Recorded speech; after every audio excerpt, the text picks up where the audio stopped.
आधार पर उसको गांव के खेतों के अंदर रस्सियों से बांध के उल्टा लटकाया गया। सबसे पहले आप लोगों का बहुत बहुत धन्यवाद, जो आप लोगों ने हमेशा की तरह आज भी हमारी आवाज़ को आगे पहुंचाने का काम किया। सर, गांव बधावड़ के अंदर 14 से 15 साल के एक नाबालिग बच्चे के साथ बड़ी ही घटिया तरीके से मारपीट की गई थी। चोरी के शक के उसके प्राइवेट पार्ट के साथ छेड़खानी करी जाती है, और जब इतने से भी उनका पेट नहीं भरा तो उस नाबालिग के बच्चे को करंट तक लगाया जाता है। इस घटना में 19 जुलाई को बरवाड़ा थाने के अंदर मुकदमा दर्ज हुआ था, जिसमें SC ST व अन्य तमाम धाराएं उसके अंदर लगी हुई है।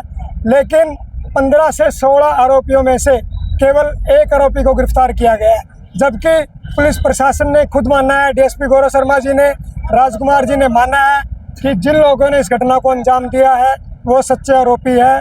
हम लोग उनको जल्दी ही गिरफ्तार करेंगे। लेकिन बार बार हमें लॉलीपॉप या गुमराह किया जा रहा है कि हम आज गिरफ्तार कर लेंगे, कल गिरफ्तार कर लेंगे। आप लोग समझ सकते हो कि CID के माध्यम से, व्हाट्सएप के माध्यम से पुलिस प्रशासन को, हिसार प्रशासन को मैसेज था कि आज भीम आर्मी और अन्य जो सामाजिक संगठन है वो बधावड़ वाले मामले पे हरियाणा के मुख्यमंत्री नायब सैनिक का पुतला दहन करेंगे। लेकिन इन लोगों की नकारात्मकता है, या ये लोग काम करने के इच्छुक नहीं है, या ये खुद हिसार का प्रशासन है, चाहे बरवाड़ा का प्रशासन है, वो खुद सरकार की थू-थू करवाने में लगा हुआ है। आज यहाँ पे पुलिस प्रशासन की कोई भी टीम यहाँ पे मौजूद नहीं है। भाई कोई किसी तरह की अनहोनी घटना हो जाए या प्रदर्शन के अंदर कोई शरारती तत्व घुस जाए, तो हमें जो लगता है कि पुलिस प्रशासन आरोपियों के साथ मिली हुई है, और इसीलिए आरोपियों को गिरफ्तार नहीं किया जा रहा। मजबूरी में हमें हरियाणा के मुख्यमंत्री, जो कि हमारे पहले व्यक्ति माने जाते हैं, उनका हमें पुतला दहन करना पड़ा।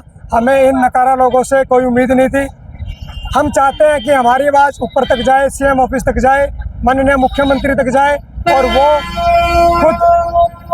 खुद इस बात पर संज्ञान लेकर जिम्मेवार अधिकारियों के खिलाफ सख्त कार्रवाई करे, और जितने भी आरोपी है, चाहे गांव का सरपंच हो, चाहे अन्य लोगों, 15 से 16 लोग आरोपी है, सभी की। इसमें सर हम पहले पीड़ित परिवार, फिर हम संगठन के माध्यम से SHO साहब से लेके, DSP साहब से लेके, SP साहब से लेके, और हिसार के DC प्रदीप महोदय जी से भी हम काफ़ी बार मिल चुके हैं, बट हमारी बातों पे कोई गौर नहीं किया गया।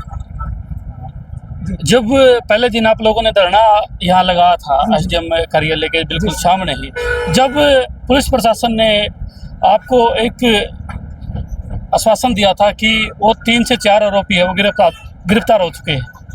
नहीं सर, हमें पुलिस प्रशासन ने ये आश्वासन दिया था।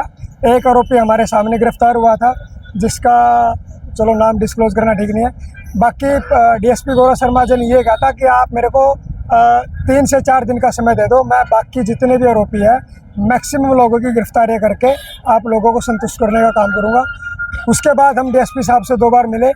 उनका ये कहना है कि भाई आरोपी फरार है, और अगर आप लोगों को कोई आइडिया हो कि आरोपी का है तो आप हमें बता दो, हम उनको गिरफ्तार कर लेंगे। बट ये जिम्मेवारी पुलिस की है। अगर पुलिस को काम मतलब करने की इच्छा नहीं है या करना नहीं चाहती, तो भाई हमें वर्दी पहनाओ, हम करके दिखाएंगे। जब किसी बड़े नेता या मंत्री के घर के साथ या कोई ऐसी घटना होती है, तो 5 मिनट में आरोपियों को उठा लिया जाता है, चाहे वो चोर हो, चाहे स्मैकी हो, चाहे बलात्कारी हो, XYZ कोई भी हो। और जब शेड्यूल कास्ट के लोगों के ऊपर अत्याचार होता है, हमेशा ही देखने में आया है। आपने पाबड़ा वाला मामला भी देखा होगा, उसमें आज तक भी गिरफ्तारी नहीं है, जबकि उसमें भी 5 से 6 लोग थे। तो पुलिस प्रशासन हमेशा टरकाने की कोशिश में रहता है। लगातार ऐसी समाज पे ही क्यों हमले हो रहे हैं? लगातार हमें कवरेज भी करते हैं, लगातार आप लोगों को क्यों टारगेट किया जाता है? सर, उसके 2 कारण हैं। एक कारण है सरकार की मानसिकता। सरकार ये नहीं चाहती कि शेड्यूल कास्ट के लोग आगे बढ़े, उनको हमेशा दबाए रखे जाए। जब भी कोई घटना होती है तो आपने सुना होगा कहीं ना कहीं सरकार का, मंत्री का या किसी बड़े अधिकारी का की साँठ-गाँठ रहती है, जो आरोपियों को बचाने की हमेशा कोशिश करता है। अगर प्रशासन आप लोगों की बात नहीं मानता तो अगला स्टेप आप लोगों का क्या होगा? देखिए सर, इस धरने को लेकर हमने एक कमेटी गठित की थी, जिससे मैं हमारे भीम आर्मी के अलावा दलित अधिकार मंच, सत्य शोधक मंच, किसान संगठन के कुछ साथी, हमारे सर्व हमारे जो कर्मचारी संघ है उनके कुछ साथी है, हम तमाम लोगों ने ऑलरेडी निर्णय लिया हुआ है। हमारे एडवोकेट रजत कलसन साहब जी है कि हम आने वाले शनिवार को हिसार के क्रांतिमान पार्क में इकट्ठे होंगे। वहाँ से रोष प्रदर्शन करते हुए माननीय एडीजीपी साहब और उसके बाद फिर हम माननीय डीसी साहब और एसपी साहब को अपनी शिकायत दोबारा से अवगत करवाएंगे कि हमारे दर्ज करवाए गए मुकदमे में अभी तक कोई कार्रवाई नहीं करी गई है। इसके अलावा सर जो हमें सूचना मिली है आने वाली 20 से 21 तारीख को माननीय मुख्यमंत्री जी का प्रोग्राम है हिसार के अंदर।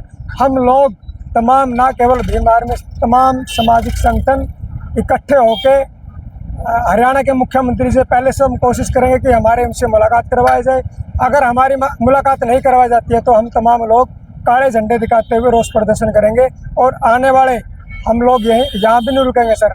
आने वाले विधानसभा के इलेक्शन में हमें पता है कि कैसे किसको क्या सबक सिखाना है। चुनाव का समय है, लगातार जो चुनावी जो पार्टियां हैं वो चुनाव प्रचार में जुटी हुई है, और आप लोगों की कोई अधिकारी या कोई जो चुनावी मैदान में है जो व्यक्ति आपकी क्या सुध लेने के लिए पहुंचा? बड़े सर दुख की बात है, चाहे वो शेड्यूल कास्ट के नेता हो, चाहे वो अन्य नेता हो, चाहे बड़े अधिकारी हो, ये लोग हमेशा एक्चुअली में ये गलती सर कुछ हमारी भी, हमारे समाज के लोगों की है कि आज इनके बीच में जो लोग लड़ रहे हैं वो लोग उनका साथ नहीं देते हैं। इनके बीच में कोई माफ़ करना, चाहे कांग्रेस के नेता हो, चाहे बीजेपी के हो, चाहे अन्य पार्टी हो, ये लोग हमें गुमराह करते हैं और जाति के नाम पे, रिश्तेदारी के नाम पे, भाईचारे के नाम से हमें वोट बटोरने का काम करते हैं। लेकिन हम लोग कोशिश कर रहे हैं कि हमारे लोगों को समझाया जाए कि ऐसे घटिया लोगों को वोट ना दें।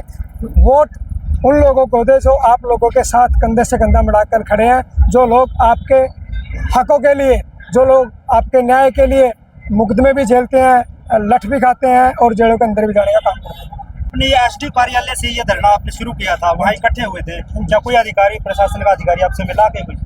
सर मैं वही बार बार कह रहा हूँ कि पुलिस प्रशासन की नकारात्मकता है, या ये लोग भी चाहते हैं कि शेड्यूल कास्ट के लोगों पे ऐसे अत्याचार होता रहे। वहाँ पे कोई अधिकारी नहीं आया, मुझे तो शायद सीआईडी के लोग 1-2 आए थे, बट किसी ने कोई गौर नहीं किया। ना यहाँ डीएसपी है, ना एसएचओ है, ना एसडीएम है। अब बरवाड़ा तहसील किस लिए बना रखा है, मुझे तो इस चीज़ में भी मतलब डाउट लग रहा है कि तहसील किस चीज़ की है, या एसडीएम है।